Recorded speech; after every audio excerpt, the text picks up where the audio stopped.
Dzisiaj gościem magazynu Fighter Oskar Piechota. Cześć Oskar. Cześć, witam. A jak z twoim zdrowiem, bo mówiłeś o twojej kontuzji kolana, jak to jest poważne na dzień dzisiejszy?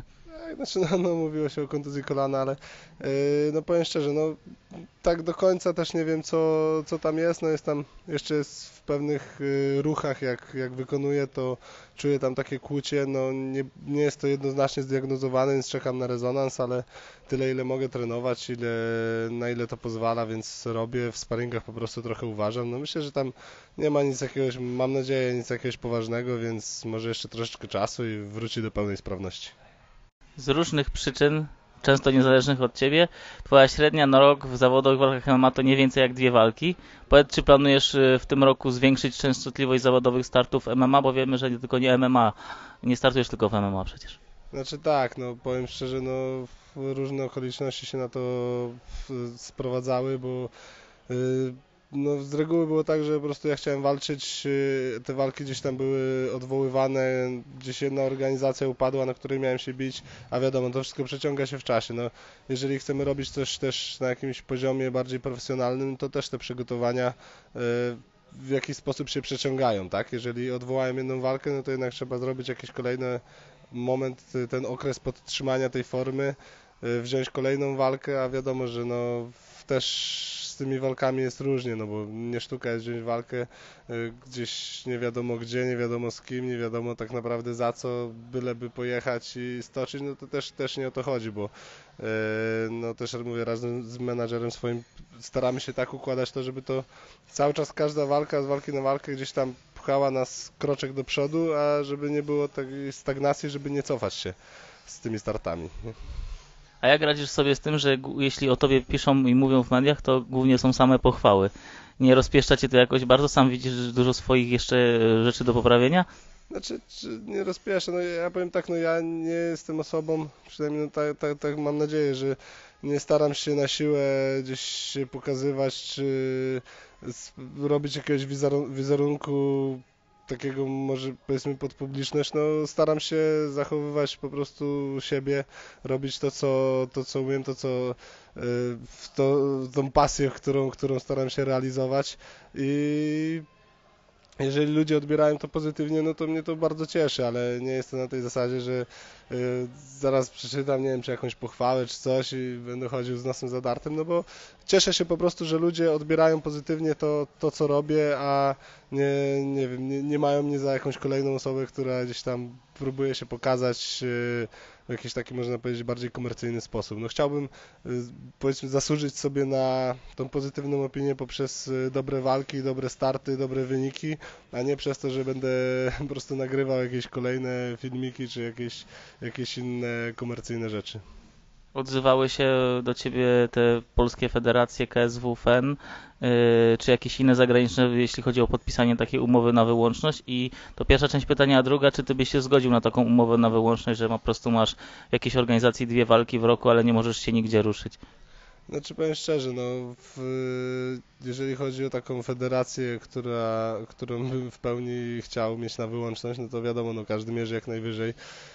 No cały czas pukamy gdzieś do tego UFC, no czekamy może na odpowiedni moment, widocznie jeszcze nie jest ten czas, ale jeżeli chodzi o takie organizacje, nie wiem czy w Polsce, czy za granicą o wyłączność, to wszystko oczywiście z klauzulą na UFC, bo jeżeli będzie ten czas, że jednak tam się dostaniemy i tam będę mógł walczyć, no to nie chciałbym takiej sytuacji, że oni wyjdą z inicjatywą, a ja nagle powiem, że nie mogę, bo mam kontrakt na przykład z jakąś organizacją w Polsce, tak, która by mnie mogła na tym zastopować.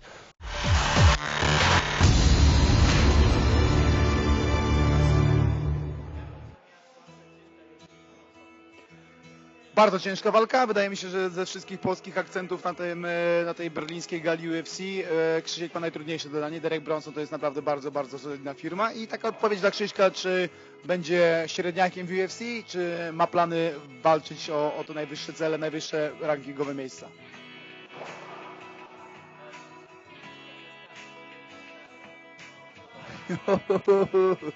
Zgubiłem się po pierwszym.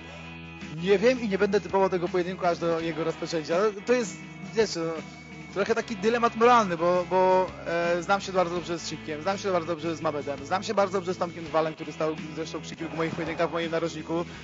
Myślę, że po prostu czysto koleżeńsko niezręcznie będzie mi typować zwycięzcę tych pojedynków. W tym wypadku nie jestem żadnym pseudoekspertem na te relacje galidów. Przede wszystkim to ja bym chciał, żeby do tego pojedynku kiedyś doszło i jak dojdzie, to będziemy wtedy zastanawiać się o typowaniach. Szczerze powiem, że do ostatniej walki Włodarka miałem wrażenie, że to jest taki fighter tak eksplozywny, tak dobry jak na wagę ciężką i szybkościowo, fizycznie i wszechstronnie, że Karol miałby z nim bardzo duże problemy, ale po tej ostatniej walce z Bajorem mam trochę wątpliwości. Na tę chwilę typowałbym Karola.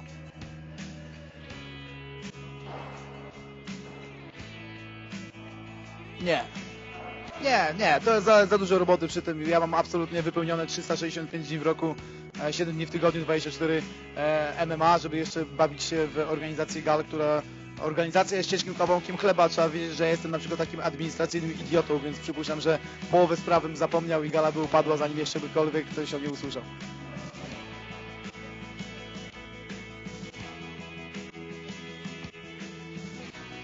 Zacznę od końca. Czy tęsknię za Pride i czy UFC zrobiło dobrze?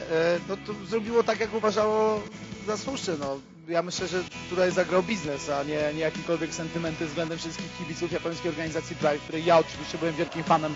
Myślę, że wszystkie te moje pokolenie zawodników, kibiców tego sportu wychowało się właśnie na tej legendarnej japońskiej organizacji. UFC potrzebowało zawodników, którzy wtedy w topie walczyli właśnie w Japonii.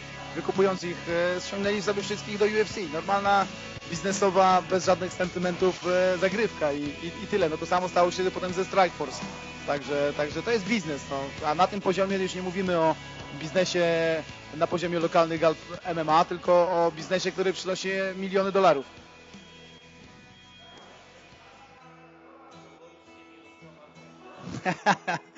Co się kryje pod tym tajemniczym o!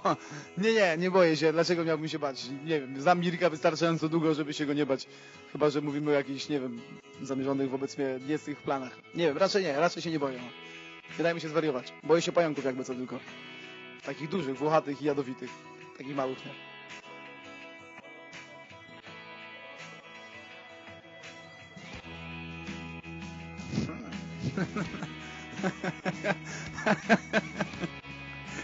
Mistrzostwo. Mogłem... O nie, mogłem coś zapalić przed tym. Nie no, chyba jedna kaczka wielkości konia, wiesz. Wejście w nogi, na dwie nogi, do wykonania. Jedna kaczka wielkości konia to jest moja odpowiedź na to zajebiste pytanie.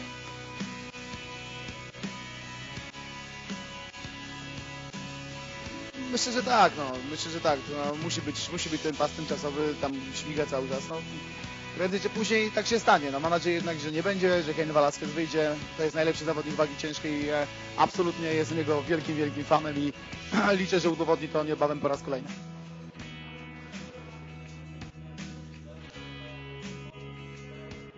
Myślę, że tak. Myślę, że nawet jak mówią, że nie, to i tak siedzą po nocach i klikają tam, sprawdzając opinie.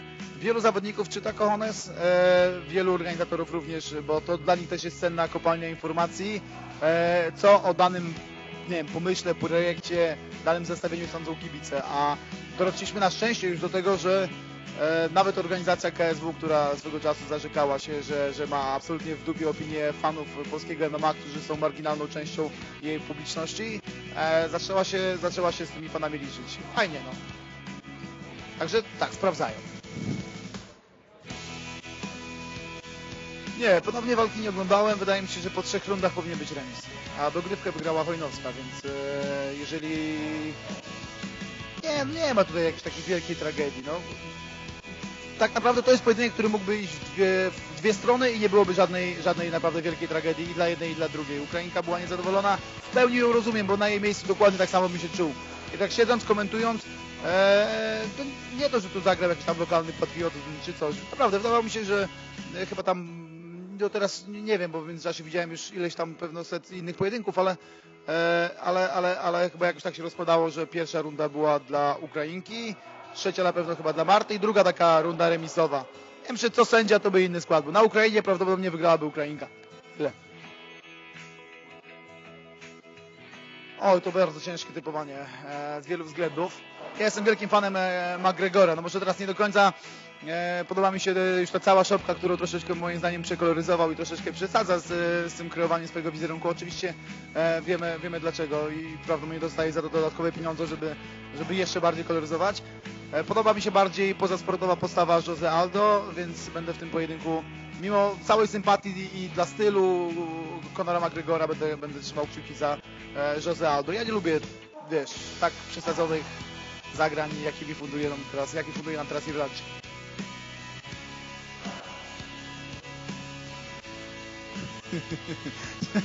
Co robi dzik w zamku?